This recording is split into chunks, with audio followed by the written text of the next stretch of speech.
Hey, MAGA, look, I've got some bad news for you. And, I really do hate to be the one to have to break it to you. It's going to hurt your feelings a whole lot, all right? The thing is that I know that you felt like you accomplished something by getting that 34-time convicted felon rapist back into the White House. Um, well, see, one thing is that had the founding fathers been forward thinking enough, they would have said, you know what?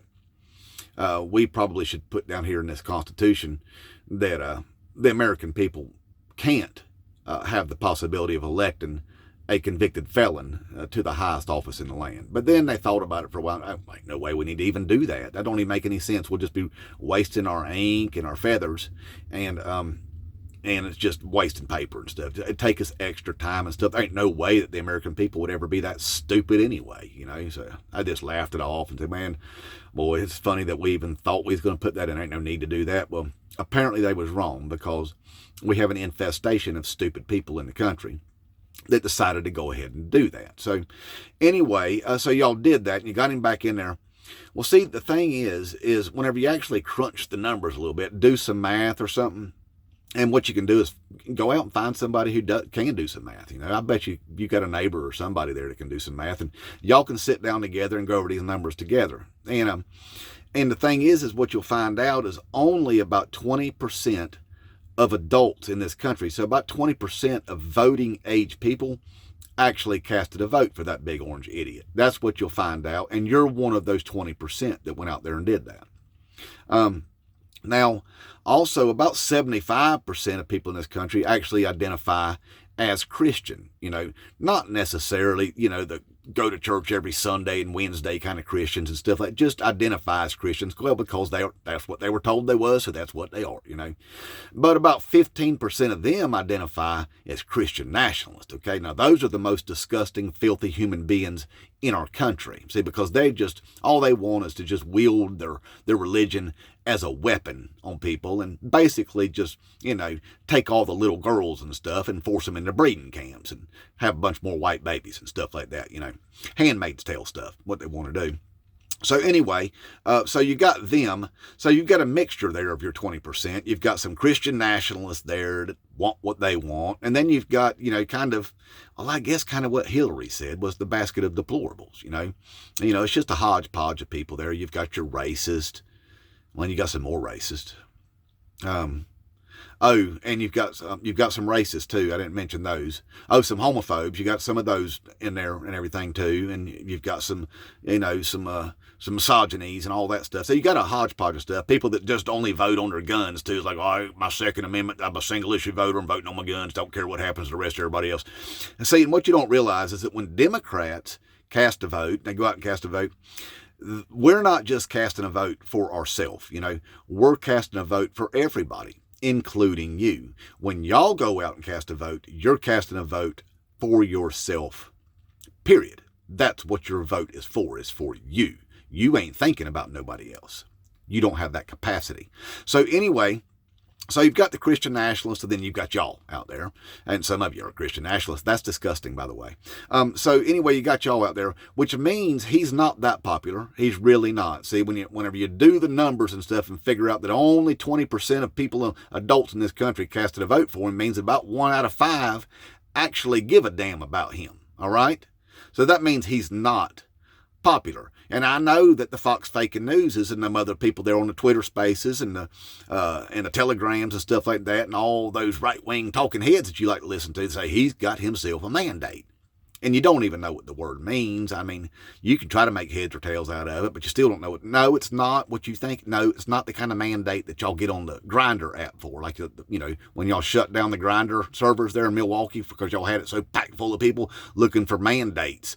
No, it ain't that kind. It means it's mandatory, that so many people love him and so many people went out there and voted for him that he's got this kind of mandatory agenda, that he could just push his agenda on everybody because it's mandatory. It's like that's what it means, mandate, you know.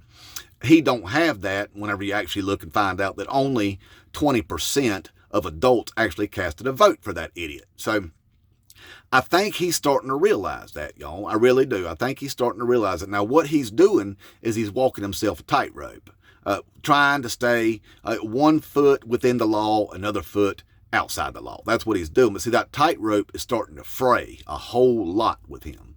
And that's the reason why that you had that Russell Vogt feller, the one that he appointed over the Office of Budget Management, the lead architect of Project 2025 that Trump didn't know anything about, the one that actually wrote the chapter on the Office of Budget Management.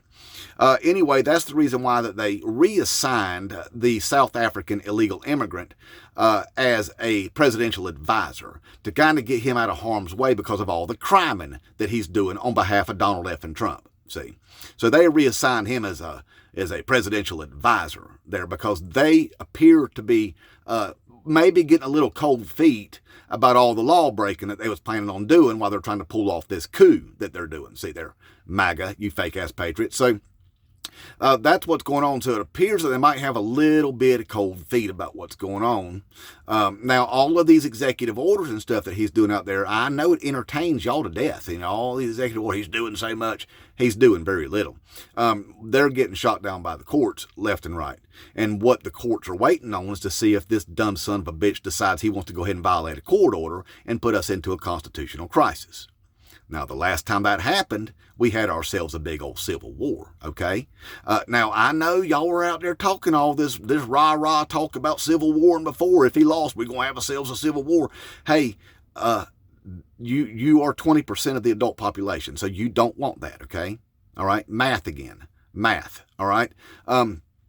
So anyway, so it appears that he might be getting a little bit of cold feet, even though he's out there throwing these executive orders, what he calls shock and awe, trying to confuse the people. I'm not confused, all right? Most people aren't confused. And these protests that you're starting to see are picking up. They're picking up steam, okay, across the country. And they're going to continue to pick up steam the closer he gets to trying to violate our Constitution. That's what you're seeing, all right? Now, what happened in Tennessee is a telltale sign that I'm sure he's aware of, and that probably sent shivers up his spine. Because, well, the Tennessee governor there called out the National Guard during those protests, and the National Guard put down their riot shields and started marching with the protesters. And I expect that to happen nationwide, because he don't have himself a mandate. Nowhere close to a mandate. He has 20% of the population that was ignorant and hateful enough to elect a 34-time convicted felon rapist into the White House. That's all he has. It's a wonder he made it there to begin with, all right? He was not selling out rallies. People weren't showing up. People were leaving early. He was telling people, I don't need your vote. I've got plenty of votes. And there was some shenanigans afoot, see, because about 4.5 million ballots were thrown out on technicalities, you know, like, well, the envelope wasn't perfectly sealed up, or a stamp wasn't put in the exact right place, or something stupid like that, something clerical. Now, granted, not all of them votes were for Kamala Harris, all right? I know she's black, all right? Stop it. Anyway, they weren't all for her, all right? I guarantee you, probably not, but most of them probably were, all right? Enough to change the outcome, betcha. And that don't account for all the Jim Crow era laws that were used to challenge people's votes, millions of them. Okay, so there were shenanigans afoot. And then if you account for all of the Russian propaganda, the psychological warfare campaign that was waged on this country, which, by the way, was waged on you, Trump's supporters, waged on you, and you are fighting for the side of the people who was waging war on you. That's called Stockholm Syndrome, by the way. So what you're doing there is licking the boots of billionaires as if that you're trying to get to the center of a Tootsie Roll lollipop, okay? Just licking. And those are the people that are coming after you and all of us. Which, by the way, y'all need to work on that licking according to what I've read on the social medias. You ain't doing it right, all right? I'm just saying that's what I've heard. That's what I've heard, all right? I ain't saying it's true. Say it's most likely true. I've heard it a lot. But anyway, so that's what's going on there. And see, he sees that that National Guard put their riot shields down.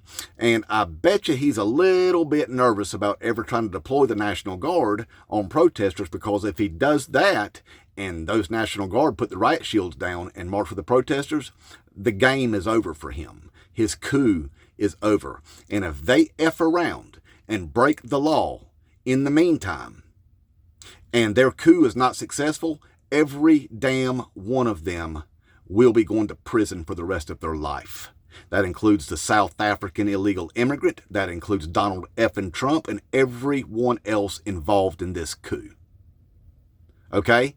So again, he's not as popular as you want to pretend he is. Nowhere even close. The American people aren't going to lay down for a fascist dictatorship. Okay? We are patriots. Okay? The way you've been using that word has been absolutely wrong this entire time. All right? So work on that. We are patriots. Our grandfathers, our fathers, grandfathers, great-grandfathers fought fascism across the globe, gave up their lives fighting fascism across the globe, and you people just invited it here onto American soil. And you want to destroy our constitutional republic, our democracy. Yeah, it can be both at the same time, nitwit. So anyway, you want to destroy that and install fascist. Okay? We're not about that life at all. And the American people ain't going to lay down. Just want to give you a heads up on that. You are 20%. Okay? 20%, remember that. Inmate Trump.